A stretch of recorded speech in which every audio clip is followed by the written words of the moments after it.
ये महिला सशक्तिकरण के विषय में महिलाओं को अपने अधिकार के विषय में जागरूक करने के लिए ये शिविर यहाँ पर आयोजित किया गया है। इसके लिए मैं सर का बहुत बहुत धन्यवाद ज्ञापित करता हूँ।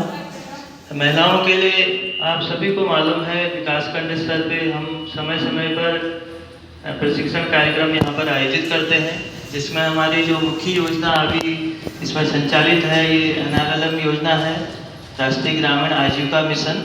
और ये महिलाएं ज़्यादातर उसी समूह से जुड़े हैं जिनको हम स्वयं सहायता समूह कहते हैं। और ये टोटली योजना ये महिलाओं के सशक्तिकरण के लिए है। और सर हमारे यहाँ 1100 करीब समूह अभी हमारे पूरे ब्लॉक में पंजीकृत हैं और एक समूह में कम से कम 10 महिला होती है उसमें। और वो महिलाएं हमने जो SC/CC परिवार है जो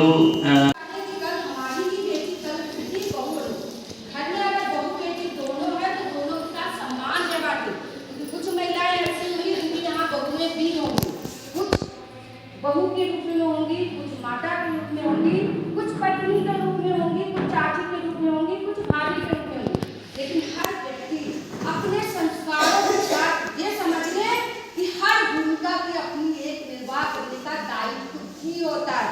अगर आप सब लोगों ने शास्त्रों को पढ़ा होगा, पार्वती दुर्गा जी थी, काली भी थी और लक्ष्मी भी थी, तो आप भी तो समय समय पर लेंगे जब आपके घर को संयोजने की जो जरूरत है तो लक्ष्मी की भूमिका अदा करिए। कारण बताओ, अगर घर में थोड़ा ही पति लेकर आए उसमें ही संतुष्ट रहिए। जो बच्चियों के साथ महिलाओं के साथ होते हैं, तो सबसे पहले तो मैं ये कहना चाहूँगी कि कोई भी अगर महिला है तो उसकी कोई भी अगर ऐसी समस्या है, कोई भी उसके साथ अपराध हो रहा है, तो वो उसको लेकर के थाने में आने में हिचकिचाए ना, घबराए। क्योंकि पहले महिलाओं को ये लगता था कि हम थाने में आएंगे, वहाँ पे लोग तरह तरह के प्रश्न पूछेंगे, हम कैसे जवाब देंगे। तो ऐसा कुछ भी ना सोचें। अब हर थाने में महिलाओं की समस्या सुनने के लिए महिला हेल्प डेस्क बनाया गया है, जहाँ पर महिला निरीक्षक और महिला कांस्टेबल रहती है। तो आप लोग की जो भी समस्या है, वो आपका जो भी आपके साथ अपराध हुआ है, उसके संबंध में आप बेहिचक हम लोगों को आगे बता सकते हैं। प्राय हमने देखा है कि जो महिलाएं होती हैं वो या बच्चियां होती हैं वो अपने साथ होने वाले अपराध को छुपाती हैं, तत्काल नहीं बताती हैं। तो तत्काल न बताने से उसमें दिक्कत होती है, क्योंकि जितनी देर होती है अपराध की शिकायत करने में, उसका अनावरण उतना मुश्किल हो जाता है हम लोगों के लिए।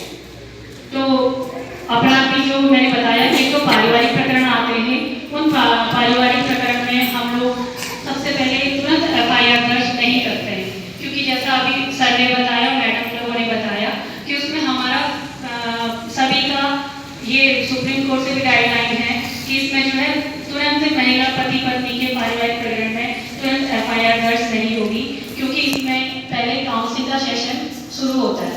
तो पहले जैसे सर ने बताया कि गांव में होता है, घर में होता है, पंचायत होती है, जो वहाँ पे मामले नहीं निपटते तो लोग थाने में आते हैं। और आजकल हमारे थानों में पारिवारिक मैटर बहुत आ रहे हैं, बहुत ज़्यादा। हर दिन हम लोग थाने में रहते हैं, तो कम से कम अगर मैं अपने कोतवाली सितारे की बात करूँ तो 8-10 प्रार्थना पत्र हमेशा आते हैं कि पति ने मार दिया, पति शराब पी के मारता है, सास मारती है दहेज को लेकर के, जो भी मैटर हो। फिर उसमें थोड़ा अगर नॉर्मली लड़ाई झगड़ा होता है तो उसमें फिर दहेज भी हो जाता है, मतलब उस जो भी होती है। तो उस पर हम लोग पहले अपने थाने स्तर पर काउंसलिंग करते हैं। जैसे अगर पति है पत्नी है, दोनों को बुलाते हैं, उनकी समस्या सुनते हैं कि आखिर लड़ाई झगड़े की वजह क्या, उसके साथी कौन सा है, क्या कहाँ जा रहा है। क्योंकि एक बार जब लत लग जाती है तो फिर छूटना बड़ी मुश्किल है। बहुत ही छोटे छोटे बच्चे जो 18 साल 17 साल 18 साल 20 साल ऐसे बच्चे लोग इसमें नशे में आ रहे हैं। तो ये बहुत संख्या में है और ये बहुत बड़ा है, बहुत बड़ा है। सिद्धार्थ खटीमा उधर के जो तरीके से जो लगा हुआ है, वहाँ सारे स्मगलिंग होते हैं सब शस्त्र नशे का। तो आप अपने बच्चों को वॉच करें, देखिए कि एक समय में क्या उसका व्यवहार चेंज हो रहा है या कहाँ जा रहा है, क्या इसको कोई नशे का तो नहीं है, उसको समझाइए, उसको अपने घर में बैठा के पूरा जो हमारे, क्योंकि हमारी धार्मिक शिक्षा तो होती नहीं है, हम रामायण महाभारत में पढ़ते न पढ़ाते। पहले हम लोगों ने सीखा हो तो हम अपने बच्चों को शायद नहीं पढ़ा पा रहे हैं। ये सब बताइए कि भाई अच्छे अच्छे लोगों को बताइए। समाज में तो बहुत लोग हैं, अब हमें देखना है कौन अच्छा होगा, उदाहरण लेके बच्चों को समझाइए।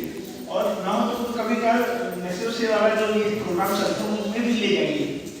हमेशा हर पर डे कोई ऐसा दिन नहीं होगा जहाँ पे कोई प्रोग्राम ना हो, तो ऐसे प्रोग्राम में उनको दिखाइए कि क्या स्थिति है।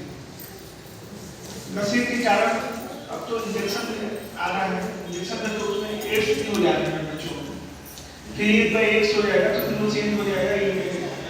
HIV में अगर हो गया तो फिर बचना तो बहुत मुश्किल है।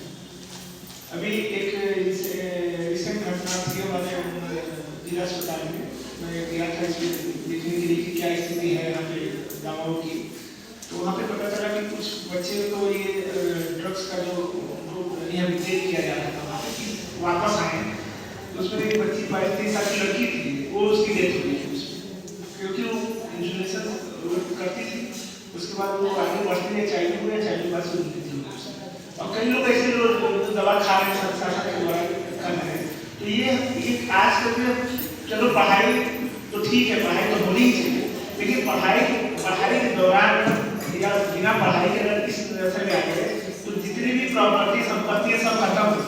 कोई जिस चीज के लिए हम जा रहे हैं वो उसका वो रोक नहीं सकता उस चीज को, तो इसलिए इस पर भी ध्यान दीजिए।